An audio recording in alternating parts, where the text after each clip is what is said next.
Hello and welcome to World Talks here on TVP World with me, Ashim Kumar.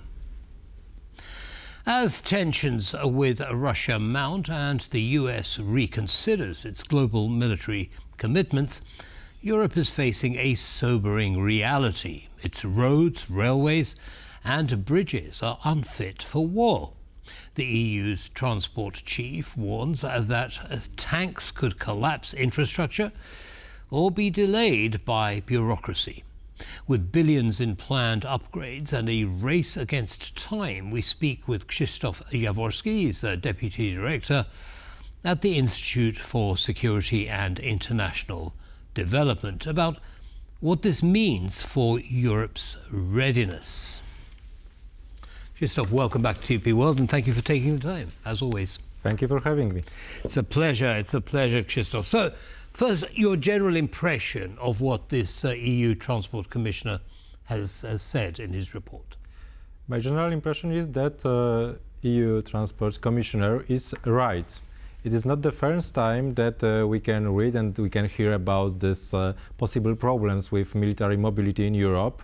One of the famous alarmist when it comes to this topic is General Ben Hodges, and I believe that he knows what he says because he was commander here in Europe.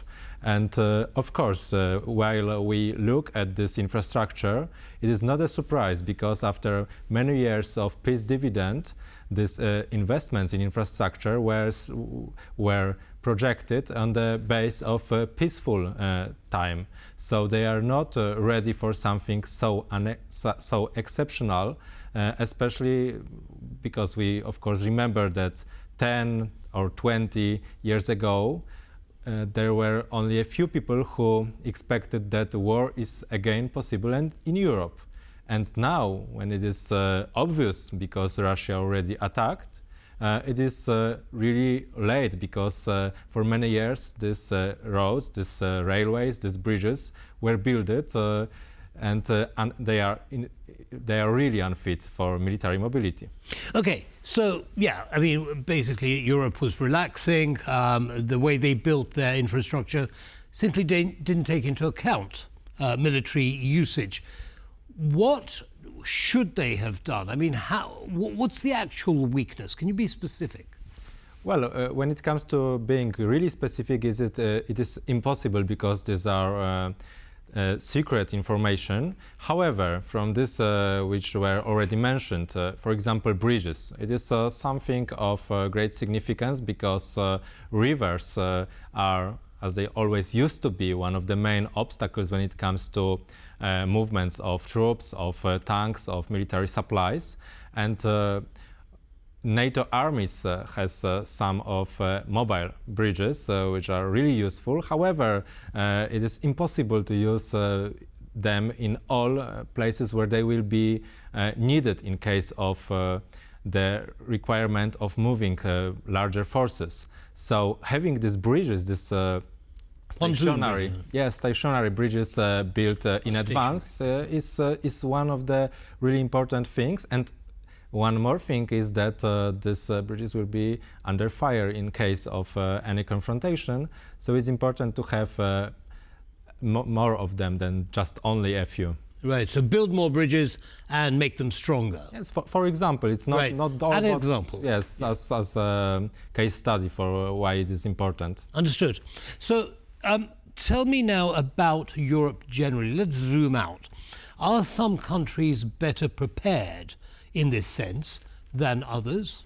Yes, some countries are better prepared, and the very basis of this is geography, because some countries are like Poland on plain territory, which is open for possible attack of land military of Russia. Other countries, like for example Finland, which as well has a really long border, but its border is naturally better prepared for defense, and we remember this from the Winter War and continuation war, which were after this first confrontation, part of confrontation. And other thing is civil defense, because some countries didn't relax like we, for example, in Poland relaxed, and they kept building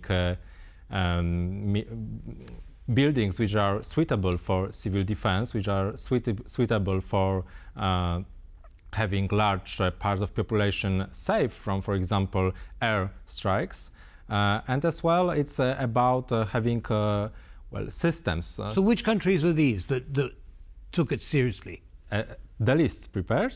Well, just give us a couple of examples. I wouldn't call the one specific country. However, I can point to these positive examples, like Scandinavian countries, which continued its preparedness for many years, which has military draft, which has a huge part of population trained, and I think they generally are prepared and trained, and people know what to do in case of emergency. It's not only about war, because it's useful as well in other crises. However, I think it's good to look at this positive example.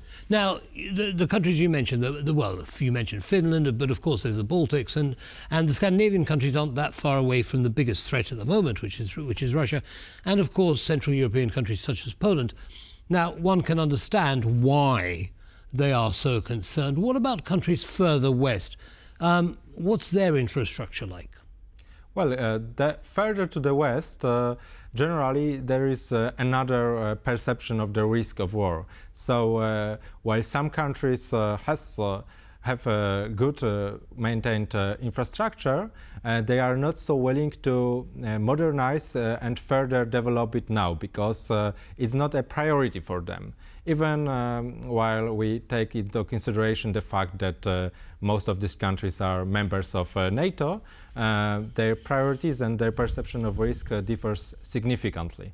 And to mention only Spain, for Spain, the risk of war with Russia is far less important than for Poland, than for Baltic states. And I think that... Yes, but as members of NATO, they're going to have to mobilize, right?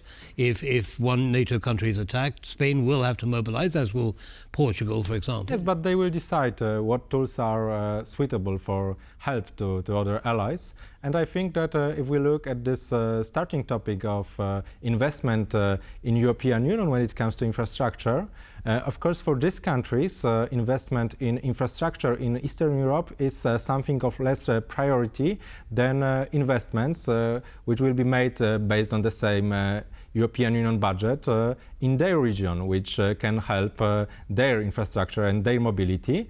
Because we have to have in mind that while we, of course, focus on this defense and deterrence aspect of infrastructure investments, it helps as well the civil economy, because infrastructure is dual use. Yeah, of course. Yes.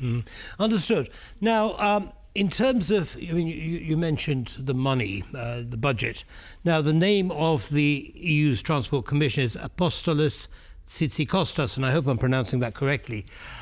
He is suggesting that at least 17 billion euros are required by the European Union for this infrastructure upgrade. Where will that money come from?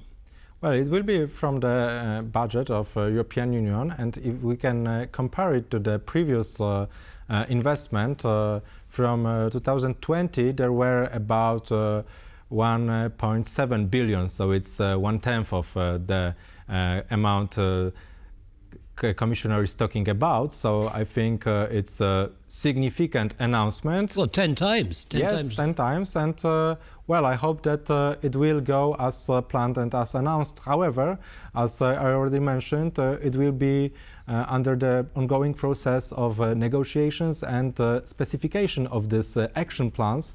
So, well, it's I think great opportunity and as well great challenge for Poland and other countries of Eastern NATO flank, of Eastern at the same time European Union part, to negotiate the specific plans so they will be suitable for increasing our military mobility. Right, well, let's hope it doesn't take too long.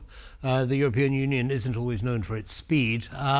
But thank you very much indeed, Krzysztof Jaworski, for joining us today and sharing your analysis with our audience. Have a good evening. Thank you very much. Thank you.